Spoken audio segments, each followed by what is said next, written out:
Wall Street Memes Casino, I'm fine. and Sportsbook. Get a sign-up bonus of 200% up to $25,000 when joining today. Sign up now. Terms and conditions apply. Vote for IFL in this year's Sports Podcast Awards. Go to www.sportspodcastgroup.com and vote for us in Best Combat Sports Podcast and the Diverse Voices Awards categories. IFL Pod, available across all major streaming platforms now. This is Colin McGuigan for IFL TV. Delighted to be joined by Moses Itauma. Moses, how's things, mate? You all good? Yeah, I'm all good, mate. How are you? Yeah, not too bad. Obviously, we've got some news of yours that broke in the last couple of days that we will talk about. But first of all, because we haven't had you on IFL in a while, really, let's talk about your 2023. You had 7 fights, 7 wins. How was 2023 for you? Man, it's a blessing, man. I'm so grateful. It's not even that I had 7 fights. Yeah, it's the cards that I've been on. Like I was on the biggest cards like of 2023. Like it's definitely a blessing. And now we can just push forward to 2024. How happy are you to be a part of Frank Warren and Queensberry? Because looking at the moment, they have the most heavyweights. They're making moves in Saudi. Your career in a debut year, 7 fights in 2023, probably the most active. Getting you an English title shot soon against Solomon Dagers. How happy are you with how Frank Warren has moved you so far? I'd like to be more quicker, but obviously I haven't got no any say in that. Like I just let Frank Warren and my manager Francis take care of that type of outside of the ring stuff, and obviously I just take care of my business in the ring. 2024 starting off really strong. They've just announced that you're going to be on the Fury Usyk undercard, which is massive. How much does that mean to you, Moses? It's good. It's good, 100%. Like obviously the fight is obviously what's going to be more important than who am I fighting. Yes, it's another blessing. It's another blessing. I'm extremely grateful. But I've got to take this opportunity that I've got to showcase my skills, no matter who is in front of me. Have you had conversations about the potential opponent yet? Is that anything that you've spoke about?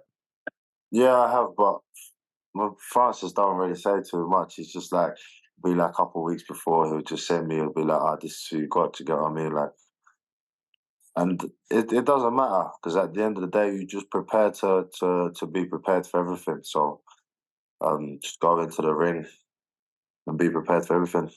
You've spent time with Tyson Fury in his preparation for Alexander Usyk. What's it been like to be around Tyson Fury? Another blessing. This is what I mean. See, my just being in his presence, like you can feel like, you know what, I'm so surprised with Tyson Fury, how normal he is. He's like, you wouldn't believe that, like, to get what I mean? Like, it's Tyson Fury. Like, he's the way he just speaks to you, the way he treats everyone with respect. And yeah, he's obviously gave me a few tips and advice on what to do in my career. And the things that he told me not to do, he's like, listen, you got to experience it for yourself. So I'm not telling you not to do nothing, but just kind of gave me some advice that I've definitely took on board. What has it been like spending rounds with him, for example, and the valuable experience that you've gained from being in with someone like Tyson Fury? Bro, do you know what it is? See, when you're in the ring with Fury, you know you're in with a world-class fighter. When you're sparring some boys and they're just English class or they're European class, and then you got someone that's like, you just feel like it's from a different planet. That's what Fury's like a little bit.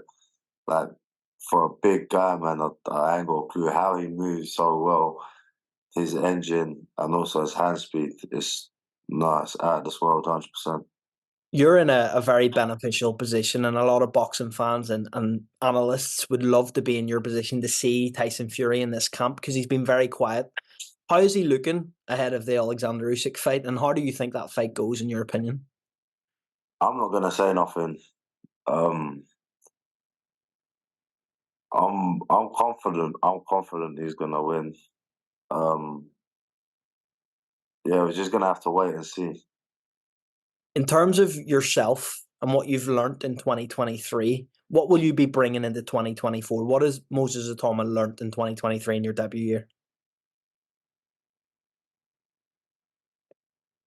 I'm trying to see. You know, I'm trying to improve on the stuff outside of the ring. So I've got a few things I want to achieve. Obviously, goal wise inside the ring, but it's the media that's I'm trying to improve on. In terms of you at the end of 2024, if I'm sitting here with you again in January 2025, what do you want to have I'm not, achieved inside the I'm ring? not, I'm not thinking that far ahead.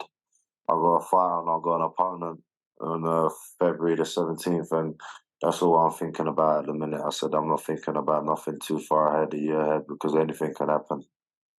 The British Boxing Board of Control have ordered Solomon Dakers for the English title.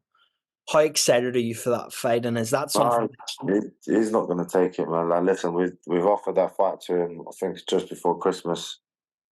He didn't want to take it. So listen, you got to respect what his decision. Obviously, I believe he's going to fight David Adler. I'm not too sure.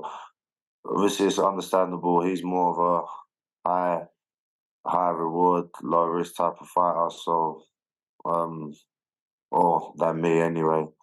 Um, yeah, with Solomon, good luck to him. He's obviously got to do what he's got to do.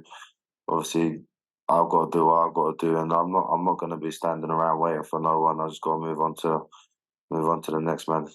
With your promoter Queensbury and Matchroom working together on this 5v5 that's been sent, would you like to be a part of that, Moses? Yeah, 100%, 100%. But I'm just thinking about February 17th at the minute, and then if fights can pull off in the later stages, then 100% I want to be involved in the fights. If there was an opponent potentially for you, I know you're looking towards February 17th, but if there's someone that you're looking towards on the Matchroom stable for that fight and you say to Frank Warren, I want him, who would it be? I'm not saying no names. I'm not saying anything. I'm not saying anything. All right, last one from me. AJ Ngannou is happening. How does that go in your opinion? I believe Anthony Joshua's going to steamroll him. If I'll be honest with you, I feel like it could even be like a sort of mismatch. That's a big statement, but I'm going with it, man. I'm going with it. Listen, I don't think. I feel like for Francis Ngannou versus Tyson Fury, I believe that was Francis's best night versus uh, Tyson Fury's worst night. So I feel like if AJ's going to be more mentally prepared, I feel like he can. Yeah, I feel like it's going to be a one-sided fight. Well, Moses, thank you very much for your time on IFL TV. We look forward to seeing you in Saudi Arabia in a few weeks. And good luck for your fight, mate. Thanks for your time. Thank you very much. Bye-bye. I'm fine.